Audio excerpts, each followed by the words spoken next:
Assalamualaikum warahmatullahi wabarakatuh. Kumaha dara manglur. Kali ini saya akan menceritakan alur film Ronin 47 yang dirilis pada tahun 2013. Film ini menceritakan 47 orang samurai atau ahli pedang yang balas dendam pada pengkhianat yang membunuh tuannya. Dan pembalasan ini mereka lakukan demi mengembalikan kehormatan tanah air mereka.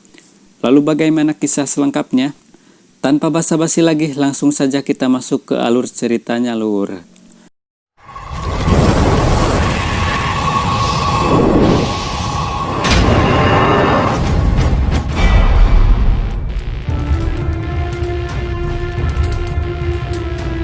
Berlatar belakang di sebuah hutan belantara, awal film kita akan diperlihatkan ada seorang anak muda bule yang diketahui bernama Kei tengah berlari menghindari kejaran sesuatu. Dan faktanya diketahui dia sedang berusaha lepas dari ikatan iblis yang membesarkannya sejak kecil. Dan iblis yang Kei hindari itu membuat tanda luka di kepalanya. Sekalipun iblis itu juga mengajarkan banyak hal seperti sihir dan cara membunuh. Lanjut cerita, pada suatu hari dalam pelariannya Kei terkapar dan ditemukan oleh sekelompok orang dari Ako, provinsi kala itu. Awalnya dia akan dibunuh oleh Oishi karena dianggap iblis, namun Tuan Asano mencegahnya. Tuan Asano mengira bahwa Kei masih seumuran dengan Oishi. Kemudian akhirnya Kei dibawa ke Ako. Di Ako sana Kei mendapat perawatan yang baik dan bertemu dengan Mika untuk yang pertama kalinya.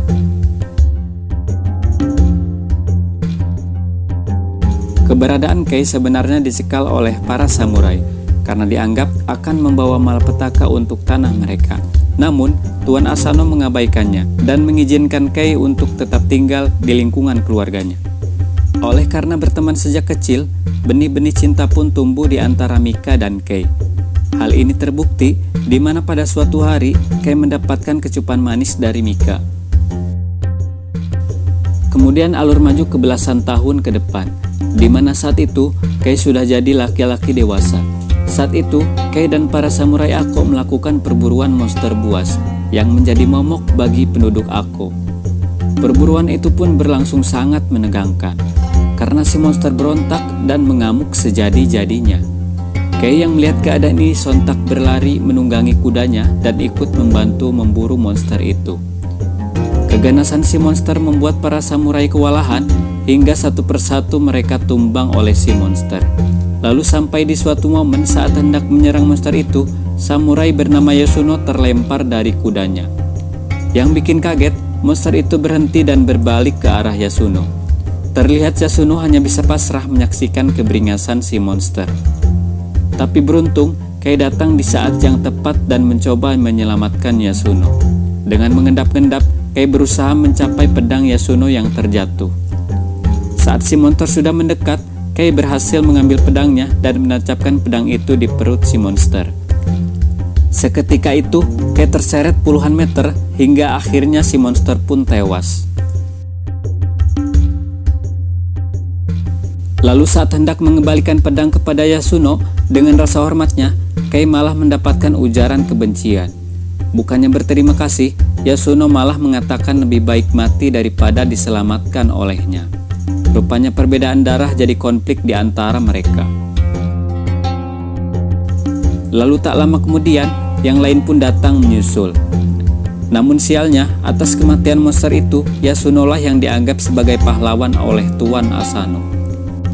Lalu tersingkap fakta bahwa perburuan itu dilakukan untuk memberikan rasa aman dalam acara penyambutan shogun, yaitu pemimpin tertinggi dari seluruh provinsi di Jepang.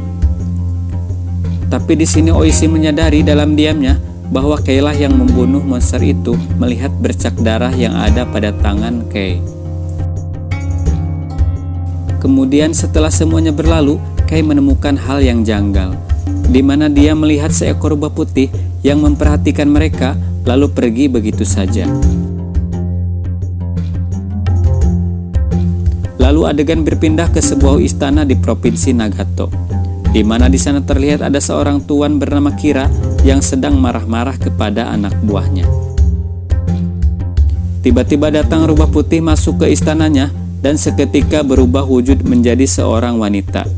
Ternyata rubah putih itu tak lain adalah penyihir utusan Tuan Kira yang ditugaskan untuk memata-matai Tuan Asano.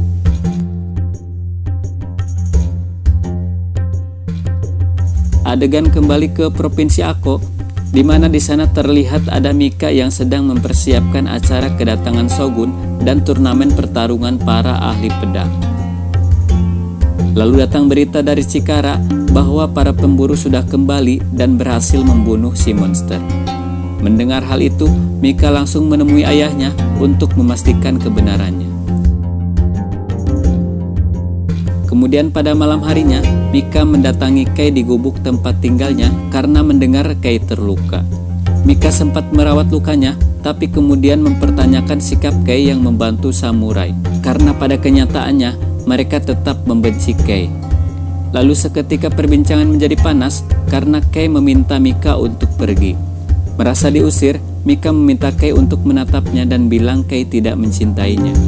Namun Kei menjawab dengan jujur bahwa dia selalu mencintai Mika, tapi Kei sadar diri.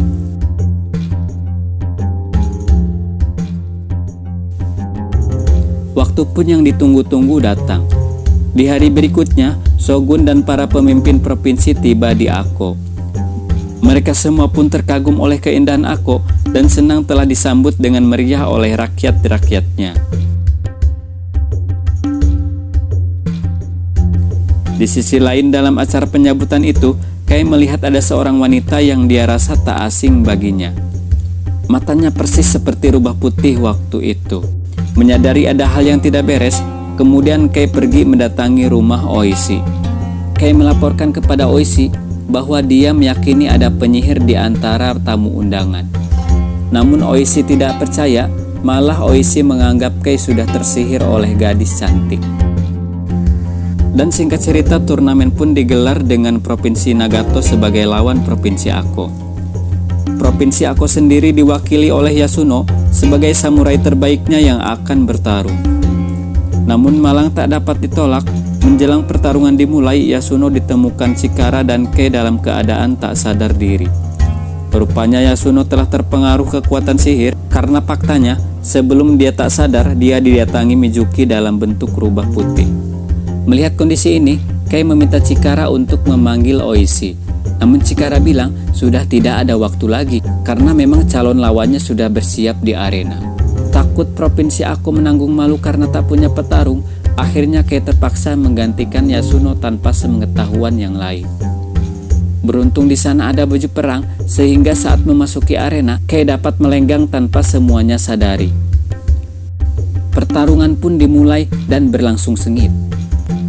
Namun postur tubuh yang tak berimbang membuat Kei kesulitan mengalahkan lawannya. Lalu sampai di satu momen, Kei terhempas hingga membuat helmnya terlepas. Semua yang menyaksikan pun terkaget dan akhirnya pertandingan pun dihentikan Shogun. Shogun tampak sangat marah karena kejadian ini. Dan akhirnya tanpa ampun, Shogun langsung memerintahkan untuk membunuh Kei.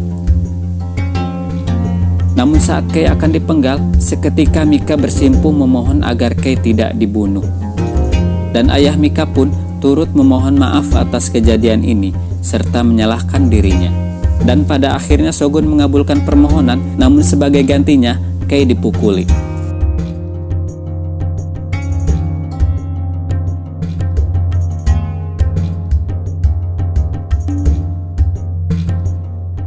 Kemudian pada malam harinya, melihat kondisi Tuan Asano yang sedang kacau, Kira dan Mizuki merencanakan niat jahatnya.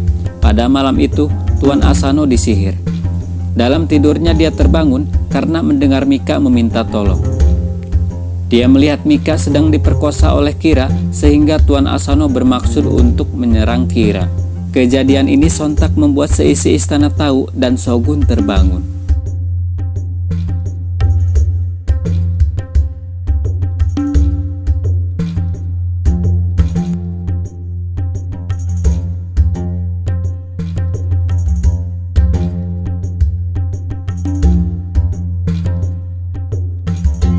Lalu keesokan harinya Tuan Asano diminta menghadap Shogun.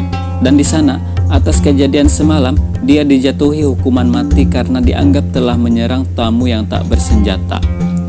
Namun karena pengabdian Tuan Asano kepada Ako, dia diberikan kehormatan untuk mati dengan cara sepuku, yaitu mati di tangannya sendiri.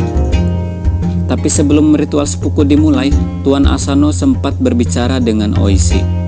Tuan Asano bilang merasa beruntung karena tidak dihukum gantung layaknya penjahat. Namun Oishi meyakinkan bahwa Tuan Asano telah disihir dan pikirannya diracuni, dan ini tak seharusnya terjadi menimpanya. Tapi Tuan Asano dengan rela menerima takdirnya, karena dia tidak mau rakyatnya dihukum akibat kesalahannya.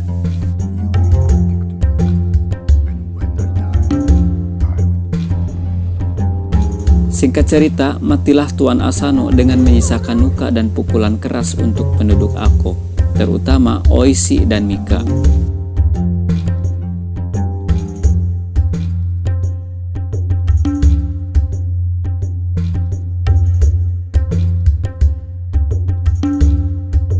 Dari sinilah Oishi dan para samurai bertekad untuk membalas dendam.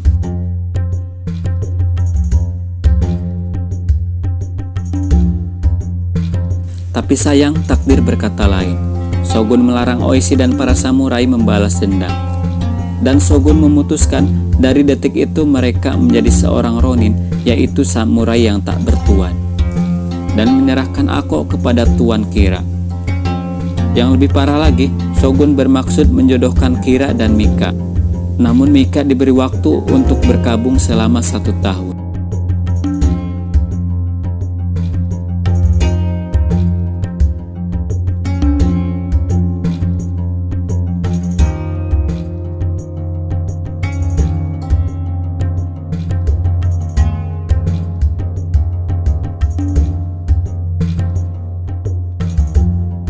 Tak cukup sampai di situ, di saat yang sama Tuan Kira membuat keputusan yang tak diduga.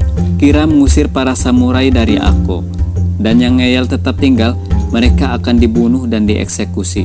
Sementara Oishi sendiri dipenjara di bawah tanah karena dianggap sebagai ancaman.